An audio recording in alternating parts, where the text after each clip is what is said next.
7대 죄악 시리즈로 세 번째 시간인데요. 오늘은 탐욕에 대한 주제로 같이 말씀을 나누겠습니다. 이 탐욕은 오늘날 그 어떠한 이데올로기보다도 가장 강력한 힘이라고 할 수가 있습니다. 왜냐하면 이 탐욕이야말로 이 자본주의라고 하는 이 사회를 지탱하는 그런 핵심 동력이기 때문에 그렇습니다. 왜 탐욕이 이 자본주의 사회에 있어서 핵심 동력인가?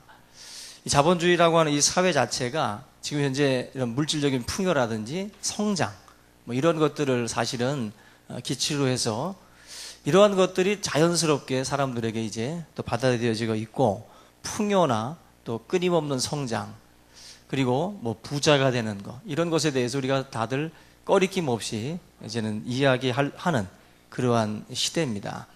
성장에 있어서 인간의 탐욕은 좋은 그런 그 동력이 됩니다. 그 욕심들 때문에 어찌 보면은 성장을 향해서 가고 있다라고도 볼 수가 있습니다. 이 같은 사회에서 사람들이 가장 큰 행복으로 여기는 것, 어떤 게 가장 큰 행복인가? 여러분들에게 제가 묻는다면 어떤 것이 여러분들은 생각하실 때에 가장 행복할 것 같습니까? 뭐가 주어져야 가장 행복할 것 같아요? 속으로 말씀하지 말고 들리니까 돈이라고 그러잖아요. 돈, 그죠? 나에게 돈만 주어지면 가장 행복할 것이다, 그런 생각들을 대부분 다 하고 있습니다. 왜 그러냐면 돈이라는 것이 우리의 어떤 이런 그 탐욕을 확실하게 만족시켜 줄 수 있는 도구이기 때문에 그렇습니다. 이 돈이라는 것은 권력이라든지 또 성이라든지 또 이러한 것들을 놓고 볼 때 성과 권력, 돈, 이 셋 중에 어떤 것에 더 사람들이 끌릴까요? 돈에 끌리게 되어 있습니다. 돈은 성도 가지고 올 수 있고 권력도 가지고 올 수 있기 때문에 그런 면에서 사람들이 이 돈이라고 하는 것, 이 재물이라고 하는 것에 훨씬 더 취약하다. 여기에 모든 사람들이 사실 다 걸려 있다라고 해도 과언이 아닐 정도로 이 재물에 대한 욕심들을 많이 갖고 있습니다. 대학교라는 것은 어떻게 보면 기초과학, 굉장히 중요한 어떤 그런 그 부분들을 가르쳐주고, 어떻게 보면 정신적인 면, 그런 부분에서 좀 가르쳐야 되는데, 이제는 대학 안에서도 뭐 부자학 강의가 있어요. 부자학, 그만큼 부자가 되는 것 자체가 굉장한 관심사로 떠올랐기 때문에 그것을 거리낌 없이 이제 대학에서도 가르치고 있습니다. 그러다 보니까 우리들 스스로도 이러한 것에 대해서 그냥 뭐 크게 문제될 것이 없다라는 생각들을 가질 수 있습니다. 그러나 성경 야고보서 1장 15절 같은 경우도 욕심이 잉태한 즉 죄를 낳고 죄가 장성한 즉 사망을 낳는다. 오늘 본문 디모데전서 6장 말씀에서도 바로 이 부하려 하는 자들아, 이 부하려 하는 그것에 대해서 성경에서도 지적을 하고 있습니다. 분명히 부자가 되는 것은 여러분들에게 편리함을 가져다 줄 수 있지만, 부자가 된다는 것은 여러분들에게 유혹의 덫이 많이 깔려 있다는 것을 아셔야 돼요. 그래서 부자가 되고 싶은 분들은 기도 많이 하셔야 됩니다. 기도. 왜냐? 부자 되시고 나면 주님을 떠날 수 있어요. 그래서 부자가 되고자 하는 분들은 더 기도해야 되고, 더 새벽 기도 뭐 아주 그냥 누구보다 더 열심을 내지 아니하면 그 유혹에서 저와 여러분들 견뎌낼 수 없을 것입니다. 이 탐욕이 가져다주는 그러한 유혹이 워낙 크기 때문에 지금 사도 바울도 이 디모데전서를 통해서 조심하라고 우리에게 경고를 하고 있는 것입니다. 탐욕은 사실 그동안에 월구를 숨겨왔어요. 그리고 비밀스럽게 해왔다면 요즘에는 이 탐욕이라는 것도 드러내놔요. 그래서 매스컴에서도 아주 그냥 그런 탐욕스러운 삶에 대해서 그걸 버젓이 자랑하고 그것에 대해서 많은 사람들을 자꾸 건드립니다.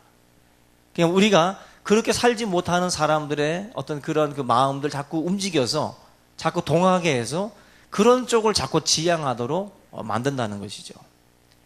TV 프로 가운데에 정말 우리들의 소양이나 내면에 대해서 자꾸 이렇게 다루는 프로그램이 아마 한 5% 될까요? 근데 그 5%도 보는 사람은 많지 않습니다. 그죠? 우리의 마음을 씻어주고 우리의 소양을 길러주는 프로그램은 사실 다 채널 돌려버립니다. 사실 그러한 것은 참고 인내하면서 들어야 되는 거거든요. 근데 그러한 시간에는 다 우리가 눈을 감고 귀를 막아버리죠. 그리고 우리의 이런 그 탐욕, 이런 부분들을 자극하는 그러한 것에는 우리가 아주 집중을 하고 그걸 바라본다는 것입니다. 성경에 보시면 탐욕에 관련된 사건들이 굉장히 많습니다. 그만큼 이 탐욕이라는 것이 얼마나 무섭고 위험한 것인가 우리가 경고하기 위해서 성경이 거울로 우리에게 주신 말씀들입니다.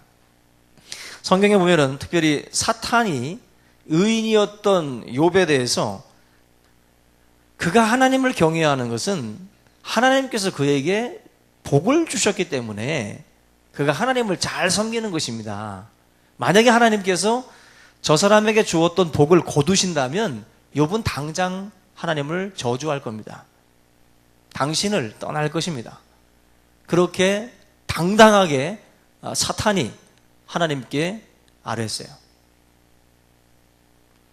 욥의 소유를 다 거두어가는 일들이 벌어집니다. 생명만 건드리지 못하게 하고 그 소유에 대해서 다 거두어가죠. 그럼에도 불구하고 욥이 고백합니다. 주신 자도 여호와시고 거두어 가신 자도 여호와시다.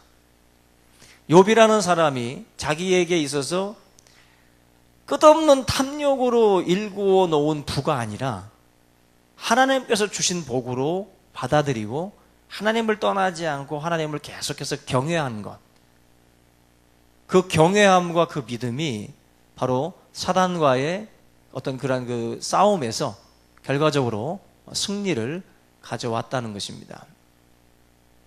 우리 여러분들이 이런 그 삶 속에서 욥이라고 하는 인물이 정말 먼 옛날 사람처럼 느껴지겠지만 과연 여러분들도 지금 하나님을 믿고 섬기고 따라가고 있는 그 이유가 있겠죠.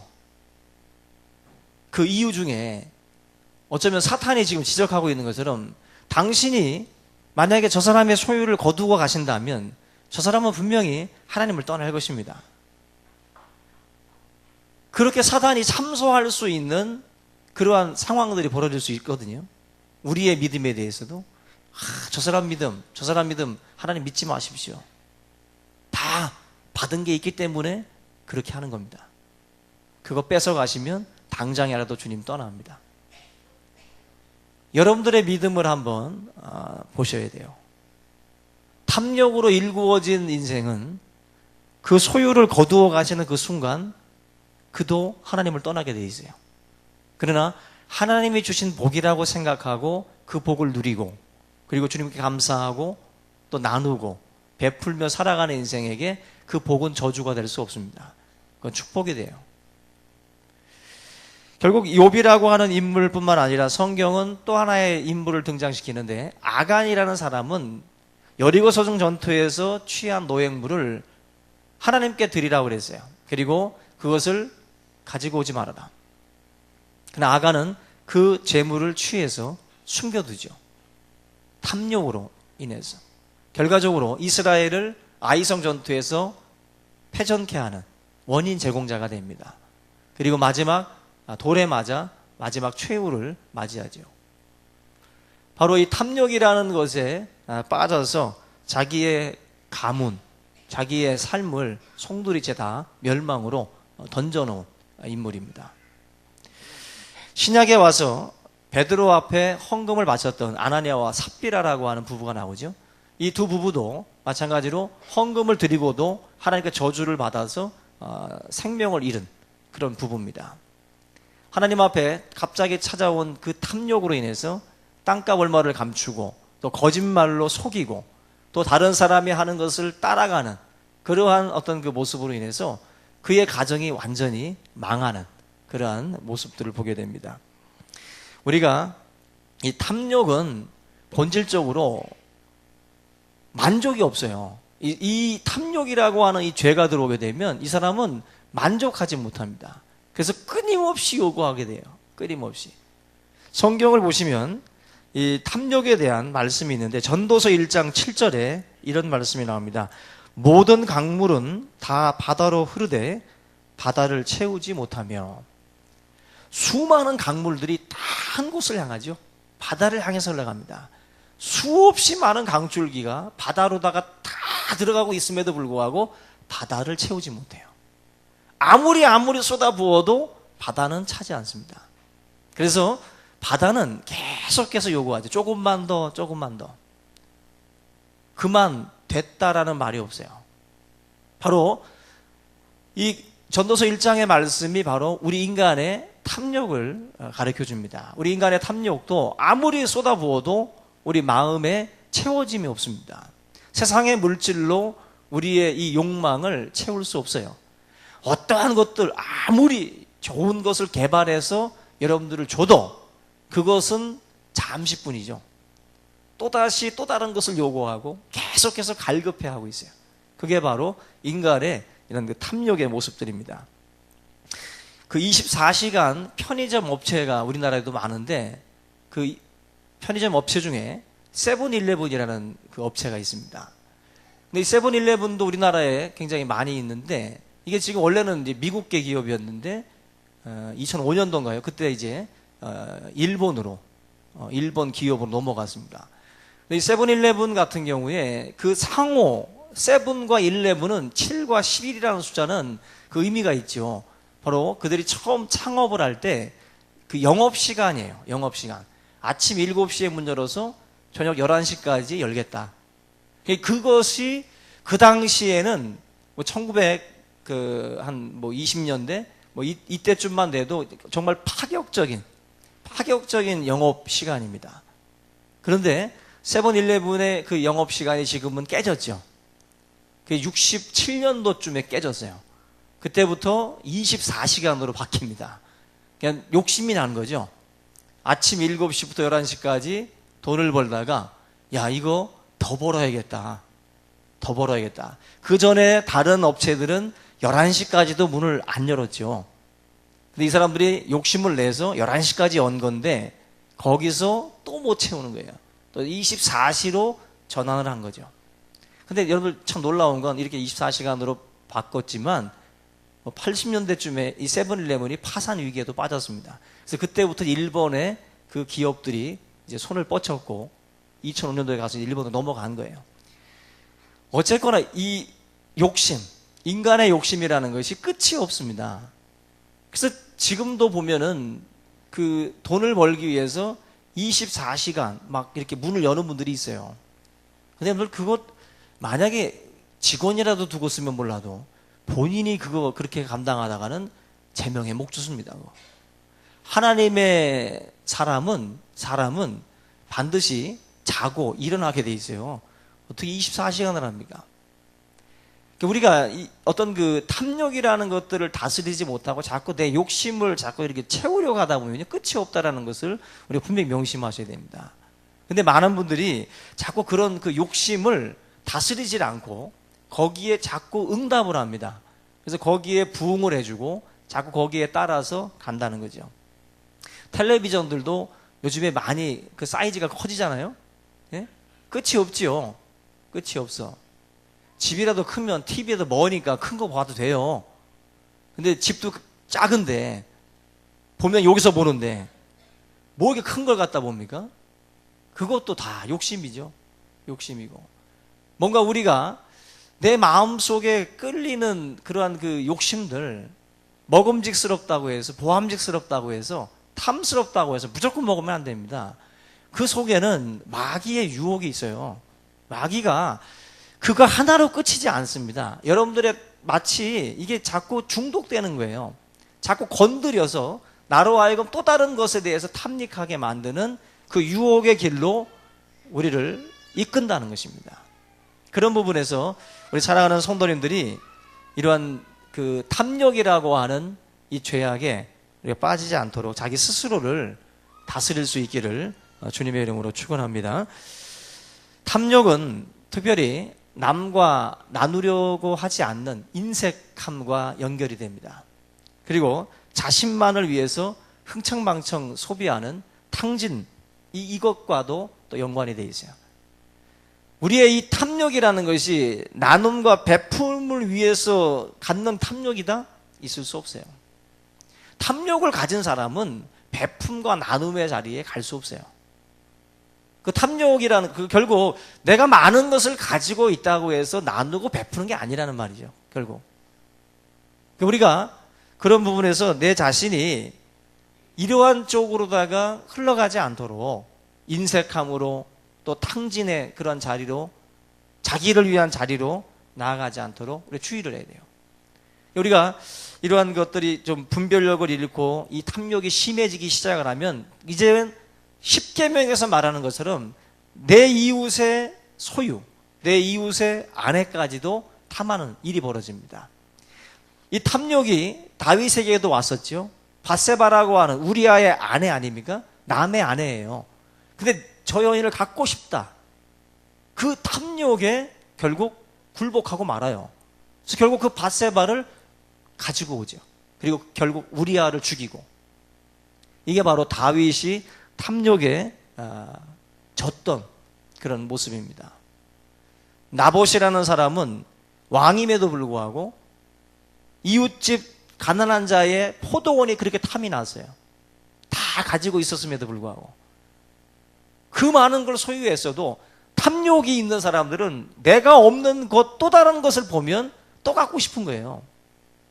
결국 나봇을 또 죽입니다. 탐욕은 극단으로 가게 되면 그 소유자를 죽이게 돼 있어요.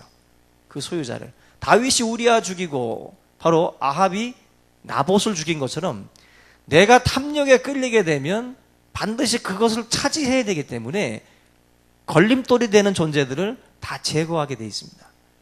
그래서 탐욕이라는 것이 무서운 죄예요. 그래서 여러분들, 그레고리우스라고 하는 분이 이 탐욕이 7명의 딸을 낳는다라고 말을 했어요. 탐욕은 7명의 딸을 낳아요. 7명. 배신, 사기, 거짓, 위증, 불안, 폭력, 냉담. 이 7명의 딸을 낳는 것이 바로 이 탐욕이라는 거예요. 그만큼 이게 치명적인 악들을 양산해내는 그러한 점에서 이 탐욕이 대죄라는 거예요. 대죄. 다른 죄보다도 굉장히 심각한 죄가 바로 이 탐욕의 죄라는 것입니다.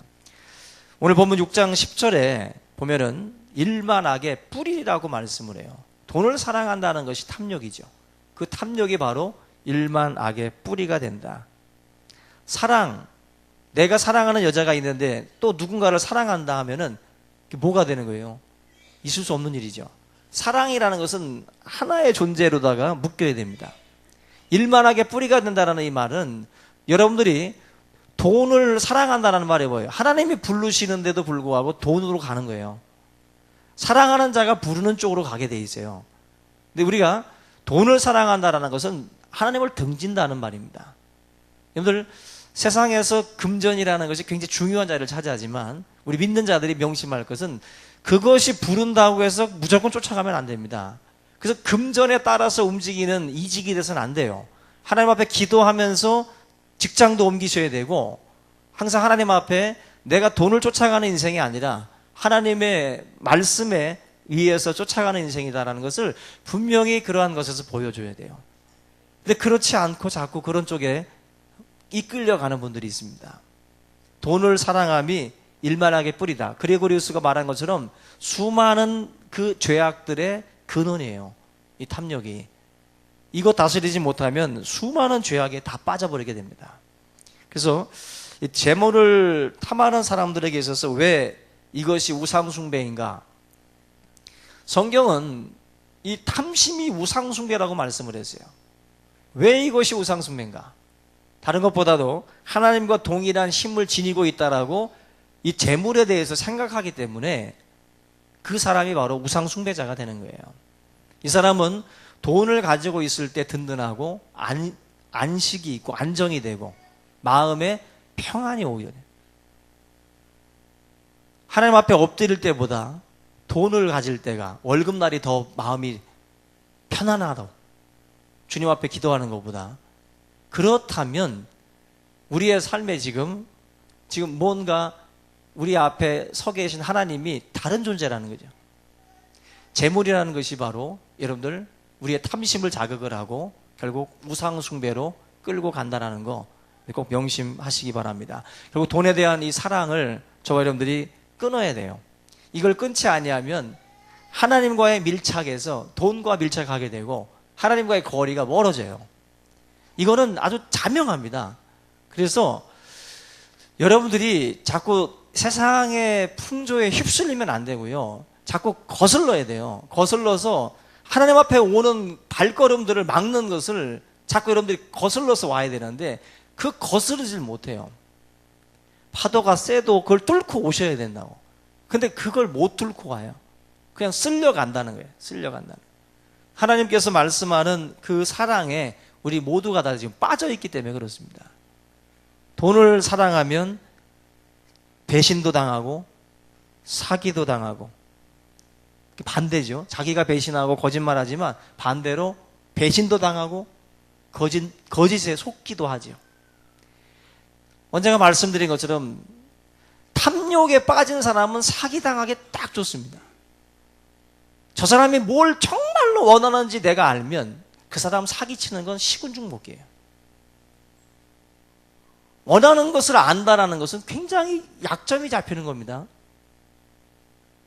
탐욕에 빠진 사람들은 뭐에 약한지를 아니까 위에서도 가끔 제가 우리 청년들이나 누구에게 얘기 들어보면은 직장에서 이 사람이 막 직장을 이제 옮기려고 이제 좀 하다 보면은 툭 던진다는 거예요. 위에서 너 이번에 과장 시켜주려고 했는데 너 저기 뭐 이번에 좀 연봉 올리려고 했는데 뭔가 이렇게 툭툭 던져요. 근데 그게 확실한 건 아닌데 이게 툭툭 던져놓습니다. 그리고 생각했다가 또 그 말에 또 묶여서 또 있다 보면은 또 아니야 이게. 이런 식으로 그냥 우리가 쫓아가고 있는 거, 우리가 뭐 때문에 옮기려고 하는지, 그게 신앙입니까? 그게 믿음입니까? 그거 못 잡죠. 근데 돈 때문에 옮기고 뭐 때문에 옮긴다 그러면은 뭔가 다른 것에다가 툭 던져놓죠. 해주지도 않을 거면서 막연한 소망, 막연한 기대를 갖게 해서 또 잡게 만드는 거죠. 우리 사랑하는 성도님들이 반드시 뛰어넘으시기 바랍니다. 예수님의 이 교훈 속에 정말 많은 이야기들, 이 탐욕에 관련된 수많은 이야기들이 있습니다. 어리석은 부자의 비유에도 보면은 이 사람이 창고를 짓고 나서 내 영혼아 여러 해 쓸 물건들을 이제 쌓아두었으니까 평안히 쉬고 먹고 마시자. 아주 당당하게 소리치죠. 바로 하나님을 자신의 어떤 그런 위로로, 소망으로 삼지 않고 재물이 이 사람에게는 소망인 거예요. 그래서 하나님을 재물을 하나님으로 대체한 거죠. 굉장히 무서운 일이죠. 어리석은 부자들은 바로 자기의 통장, 자기의 삶의 그러한 그 자산들을 보면서 든든해 한다는 거예요. 그러면서 평안하다라고 외친다는 거죠. 성경은 그런 사람들을 보고 어리석은 부자라고 말씀을 합니다. 어리석은 부자. 우리 성도님들이 하나님으로 인해서 든든해 하시기 바랍니다. 정말 믿음으로 사는 자, 믿음으로 살아서 항상 말씀드리지만 부러워하지 않는 자가 승리하는 거예요. 아무리 누가 가난하다고 여러분들을 뭐라고 그래도 내가 너를 부러워하지 않는데, 유명 배우와 유명 가수가 제일 뻘쭘한 게 뭐죠? 아무리 유명해도 나 너 모른다? 그러면 끝나는 거예요. 아무리 자기가 세계적인 스타라도 해도 내가 널 모르는데 내가 너 앞에서 왜 굽신거리냐는 거죠. 그 사람을 부러워하고 그 사람에 대해서 우리가 계속해서 이 마음속에서 동경한다면 우린 지는 인생이에요. 저와 여러분들이 주님 한 분만으로 나는 만족하겠네. 이 찬양의 가사들 있잖아요. 주님 한 분만으로. 정말 그 가사 그대로 그런 정말 진정한 고백이 돼야 돼요. 주님 한 분만으로 만족합니까? 아이고야. 너무한 거 아닙니까? 어떻게 이 정도의 소리가 나와요? 십자가 앞에서 그것도. 예? 영화사를 지나가다가라도 그런 말, 그것도 아니고. 이 교회 십자가 앞에서 어떻게, 주님 한 분만으로 만족하세요? 홧김에 하시는 것 같은데. 주님 한 분만으로 만족하셔야 돼요. 그래서 조금 못 살아도, 조금 없이 살아도 남들 부러워하지 말라고요. 주님 안에서 찬양하고 주님 안에서 교제하고 또 기도 가운데에 주님과 교통하면서 얻어지는 그 체험들 있잖아요. 그 기쁨을 누리면 세상의 것들에 대해서 부러워하지 않습니다. 세상의 것들. 우리 모든 성도님들의 삶에 그런 믿음의 역사들이 나타날 수 있기를 주의 이름으로 부탁을 드립니다. 그 신명기 8장 19절에 보시면 하나님께서 광야에 이스라엘 백성들한테 가나안 땅에 들어가기 전에 그 신신당부를 해요. 가나안 땅에 들어가서 너희들이 물질이 풍요로워지면 너희들이 나를 잊어버릴까 한다. 그래서 이스라엘 백성들에게 그때에 너희들은 잊어버리지, 나를 잊어서는 안 된다. 너희들에게 부함, 풍요로움이 찾아왔을 때 이것 한 가지를 명심하라는 거죠. 여러분들, 이스라엘 백성들이 풍요로워졌을 때 찾아간 것이 우상숭배예요. 우상숭배. 우상숭배는 다른 게 아니라 하나님을 잊어버리는 그 순간이 우상숭배의 시작입니다. 하나님을 잊어버리는 순간 그 사람은 누군가 앞에 서 있는 거예요. 하나님 앞에 섰던 인생이 다른 대상의 앞에 서 있는 거예요. 돈을 따라가고 있든지 무엇인가를 따라가고 있기 때문에 지금 하나님을 잊어버린 거죠. 순간순간 주중에 일주일 동안 주님 잊어버리시면 안 돼요. 토요일쯤 돼가지고 성경책 보고서 내일 주일이구나. 먼지 다 털고 그냥 막 성경책 훅 불고서 이렇게 오시면 안 된다고. 주중에 주님을 계속 떠올리셔야 돼요. 떠올리셔야 된다고. 그게 잊어버리지 않는 삶이 참된 믿음의 삶이에요. 잊어버리는 순간 우상 숭배하고 계신 거예요. 우상 숭배. 잊어버리지 않기 위해서는 뭐 해야 돼요? 새벽에도 나오고 수요일에도 나오고 금요일에도 나오고. 저는 이걸 징검다리 예배라고 하고 싶어요. 월요일 날부터 주일까지 한 방에 뛰어오지 마시고 중간중간 다리 밟고 오세요. 아멘? 그냥 주일날 이렇게 인사하시고 가면은 다음 주 볼 분들 있잖아요. 안 됩니다. 주일은 기본이에요. 기본. 주일 성수는 기본이라고. 기본. 근데 이 기본만 하고 나서 그냥 더 이상을 안 해요. 더 이상. 새벽 기도는 미쳤어. 그건 광신자야. 광신자. 수요 예배, 금요 기도에 환자. 여러분들 환자 되세요. 믿으려면 확실하게 믿어야 됩니다. 너무 어중간하게들 믿으니까 오히려 밖에서 보면은 이상하게 봐요. 왜 환자가 돌아다니지 하고. 제대로 된 신앙인도 아니고 이건 뭐 안 믿는 것도 아니고 어중간하게. 신앙인들은 반드시 징검다리 예배들 생각하셔서 나오셔야 돼요. 그리고 하나님 잊어버리지 말고 주중에 계속 하나님께 감사하고 하나님께 내 삶을 맡기는 그런 삶이 될 수 있기를 주님의 이름으로 부탁을 드립니다. 여러분들, 탐욕에 빠진 사람들은요, 보별은 사람들과의 이 관계에 있어서도 이분들은 소유지향적이기 때문에 자기의 정체성도 소유를 가지고 자기의 어떤 그 정체성을 따집니다. 내가 뭘 가지고 있는 것으로 정체성을 따져. 그런데 사람들을 사귀는 관계에서도 소유지향적인 사람들은 항상 저 사람과 내가 관계를 맺음으로 해서 나의 소유가 증감, 늘어나느냐 줄어드느냐, 여기에 관심이 많아요. 소유지향적인 사람들은. 그래서 이런 사람들은 관계를 맺을 때 우리가 흔히 말하는 우정 뭐 이런 그 관계들 있잖아요. 이 사람한테는 우정이라는 게 없습니다. 이 사람한테는 뭐냐면은 동맹이에요. 동맹. 우정과 동맹은 다른 겁니다. 이 사람은 저 사람하고 나랑 동맹을 맺음으로 내가 저 사람한테 얻는 것이 있다라고 생각을 해서 맺는 것뿐이에요. 여러분, 그런 사람들 주변에 있습니다. 여러분들 그런 사람 되면 안 됩니다. 사람과의 관계를 동맹 차원에서 내가 하나 주고 내가 하나 받고 뭐 이런 식의 관계, 만약에 저 사람이 나에게 줄 것이 없다면 차버리죠. 관계 끊지요. 전화 끊지요. 번호 바꾸고. 이게 바로 탐욕에 물들어 있는 인생들의 전형적인 모습이에요. 이 사람들은 자기의 재산 증식에 도움되는 사람들, 그런 사람들만 찾아가게 돼 있습니다. 불쌍한 사람들이죠. 우리가 이 탐욕이라고 하는 이 부분에서 근본적인 그 원인을 한번 찾아봐야 되는데, 왜 우리가 이렇게 탐욕에 빠지게 되느냐? 첫 번째로 두 가지 이유가 있는데, 자신을 안전하게 지키고 삶을 안전하게 또 유하려는 마음.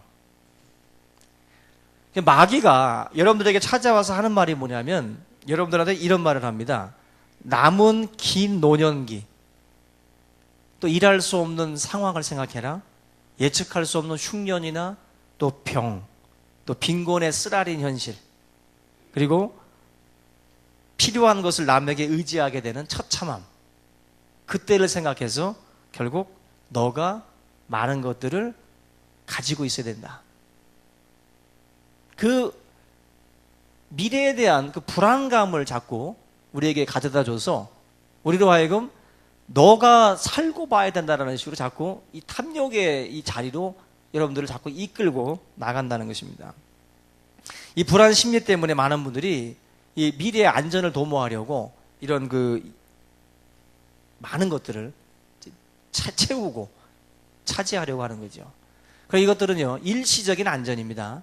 절대로 영원한 안전이 될 수 없어요. 근데 이 일시적인 안전에 우리 많은 분들이 빠져서 탐욕이라고 하는 것에 그냥 끌려가고 있다는 거죠. 더 많이 준비해야 되고 더 많이 챙겨야 된다. 아니라는 것입니다. 해답은 여호와 하나님을 방패 삼고 산성 삼고 피할 바위로 삼을 때만이 그 사람이 영원한 안전에 거할 수 있는 거거든요. 하나님이 나의 힘이시고 나의 방패다. 여러분들 그 사무엘상이나 뭐 이런 책들을 보다 보면 다윗이 얼마나 힘든 인생을 살았는지 몰라요. 다윗은요, 눈만 뜨면 막 사울이 벽에다 대고 막 창을 던지니까 사울이 서 있는 데 쪽에다가 그냥 이 다윗 옆으로다 창이 박히는 거예요. 얼마나 불안해요. 그리고 끊임없이 이 사울이 다윗을 죽이려고 쫓아다녔습니다.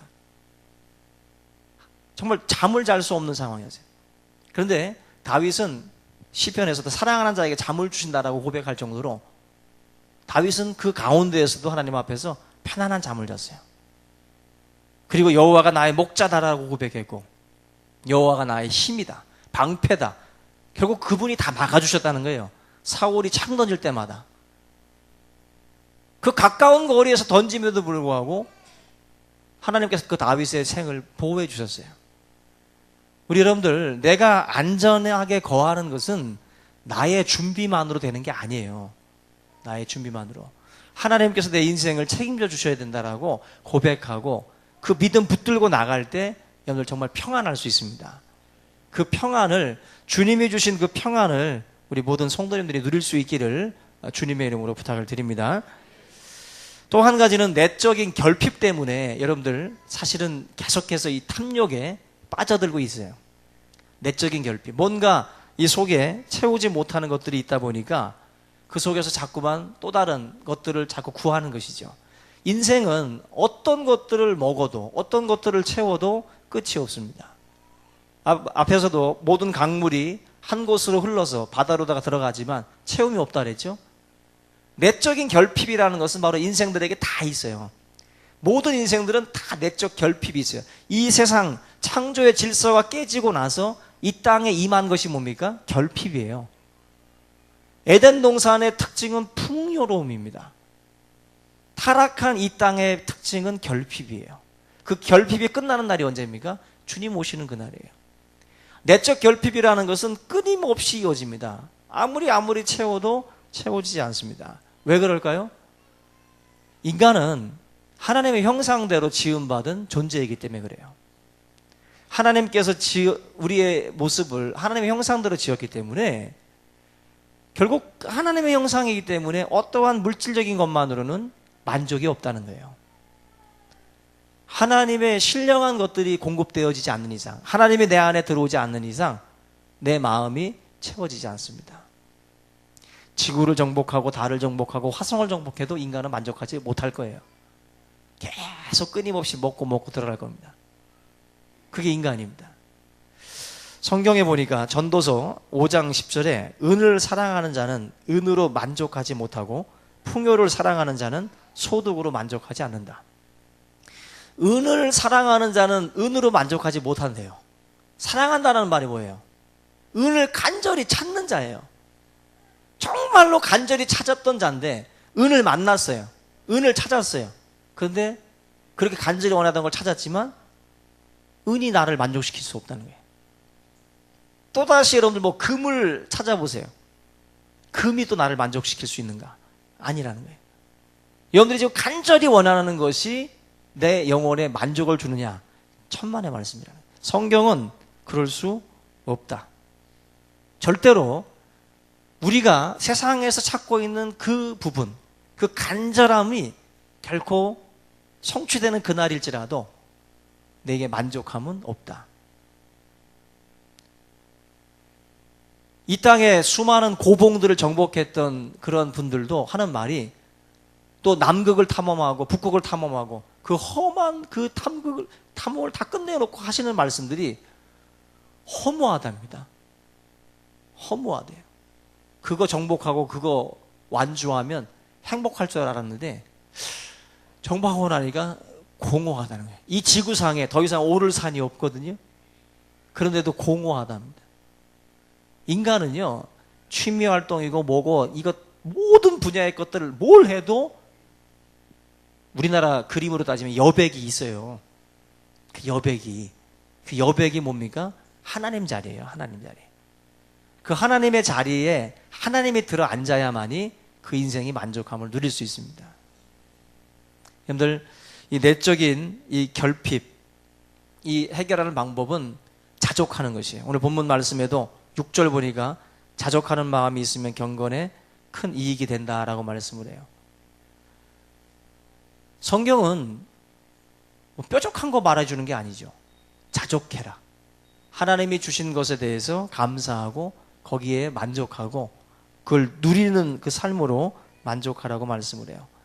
사도 바울이 멋진 이유가 사도 바울은 비천에 처할 줄도 알고 풍부에 처할 줄도 안다 그랬어요. 가난함에도 처해보고 부함에도 처해봤다는 거예요. 그리고 그 속에서 내가 일체의 비결을 배워서 어디에 있든지 나는 주님 한 분만으로 만족하는 삶을 살았다는 거예요.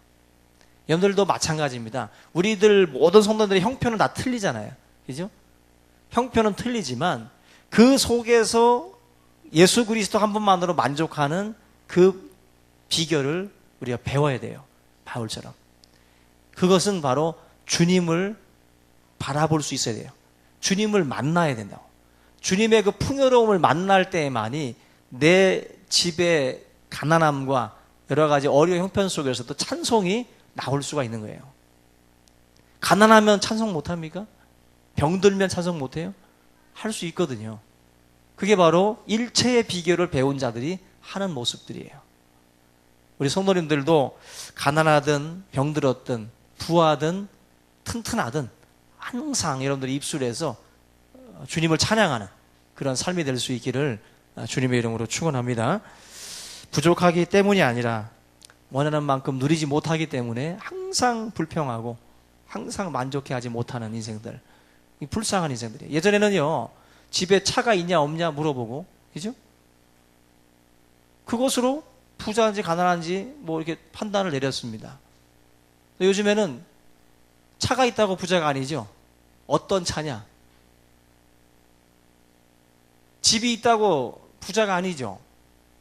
아파트 이름이 뭐야? 그거 왜 물어보는데? 절대로 대답해 주지 마세요. 아니면 그냥 영어 이름 아주 근사한 거 하나 대세요. 광성이면 뭐 라이트 뭐 영어로 해서 막 옆에서 보면 요즘 시대는 차가 있다고 기쁜 게 아니에요. 차가 굴러간다고 기쁜 게 아니라고. 어떤 차가 굴러가느냐. 스마트폰 전화도 그러잖아요. 전화가 된다고 기뻐요, 우리 학생들이? 통화가 된다고 기쁜 게 아니라고. 이게 얼마짜리 스마트폰이냐에 따라서 우리 기쁨에 이게 달라져요. 지금 보면 우리가 누리고 있는 것들은 고종 황제도 못 누렸던 거라고 하잖아요. 예? 뭐 루이 14세 여러분 다 끄집어 와보세요. 그 황제라고 하는 사람들이 과연 우리가 살고 있는 걸 누렸나? 못 누렸죠. 기껏해야 가마 타고 다녔는데 우리는 차 타고 다니는데. 그런데 우리는 어때요? 만족 못하죠. 이게 여러분들 상대적인 것이고 자꾸 우리의 삶이 뭔가 감사할 거리를 찾아보면 참 많은 건데 우리는 그걸 못 헤아리고 있어요. 탐욕이라는 것에 지금 우리가 빠져 있기 때문에 지금 너무 많은 분들이 자기의 삶을 무조건 부정적으로만 보고 있습니다. 부정적으로만. 미국의 대부호였던 하워드 휴즈라는 분이 있는데 이분 대단한 부자입니다. 젊은 나이에 엄청난 부를 누렸던 분인데 이분이 헐리우드 영화도 이 하워드 휴즈가 상업적인 어떤 성공의 하나라고 그래요. 초창기 프로젝트를 이분이 했다고 그럽니다. 뿐만 아니라 뉴욕의 브로드웨이 연극 또 뮤지컬 이것도 이분이 처음 상업적인 성공을 거두었다고 그래요. 그리고 ABC 미국의 방송국과 또 TWA 항공사 지분도 이분이 많은 걸 가지고 있어서 이분이 죽을 때 천문학적인 숫자의 재산을 남기고 죽었어요. 이분이 살아생전에 이분한테 기자가 이런 질문을 했습니다. 사람이 행복해지려면 얼마나 돈을 벌어야 된다고 생각합니까? 그때 이 하워드 휴즈가 이런 대답을 했어요. 무조건 지금보다 더 가져야 행복합니다.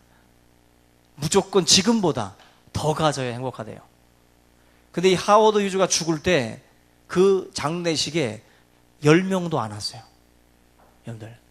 그 엄청난, 여러분들 장례식에 10명도 안 왔다면은 그 인생이 어떤 인생으로 살았는지 불보듯 뻔한 겁니다. 여러분들 마지막 임종 때에 여러분들에게 찾아오는 사람들이 여러분들의 삶의 모습을 드러냅니다. 삶의 모습을. 우리의 삶이 탐욕으로 일관돼서 그렇게 굴러간다면 마지막 모습이 아름다울 수가 없어요. 미국의 조지 번이라고 하는 그 코미디언이 이런 말을 했습니다. 하나님이 왜 이런 농담을 했어요. 하나님이 왜 천지를 창조하고 아담과 하와를 지은 다음에 왜 그들을 옷을 안 입혀주고 벌거벗겨서 만들었냐고 궁금하지 않냐고. 이 조지 번의 그 농담 중에 대답이 뭐냐면은 하나님께서 만약에 아담과 하와에게 옷을 입혀주셨다면 아담과 하와는 주머니 만들어달라고 투정거렸을 거다. 그리고 주머니 만들어주면은 거기다 돈 넣어달라고 또 징징댔을 거다. 아주 핵심적인 조커예요. 그게 인간입니다. 그게 인간이에요. 우리가 하나님 앞에 지금 현재에 대해서 감사하고 자족하래요. 지금 바울이 말하는 것은 여러분들 지금 시점이에요. 여러분이 살고 계시는 그 시점을 감사하라는 거예요. 감사하면 하나님께서 여러분들의 인생을 책임져 주십니다. 오늘 이 말씀들을 기억하고 무조건 부함에 이끌리지 마시고 항상 먼저 중요한 것은 만족하는 삶이에요. 자족하는 삶. 이것이 기본으로 깔려 있어야 돼요. 그리고 나서 주님이 주시는 것들을 누리고 또 베풀고 나누며 살아가는 인생으로 변화되어야 할 줄로 믿습니다. 오늘 이 말씀들을 붙들고 우리 모두가 하나님 앞에 우상 숭배에 빠지지 않고 주님만을 믿고 의지하는 삶이 될 수 있도록 함께 통성으로 기도하겠습니다.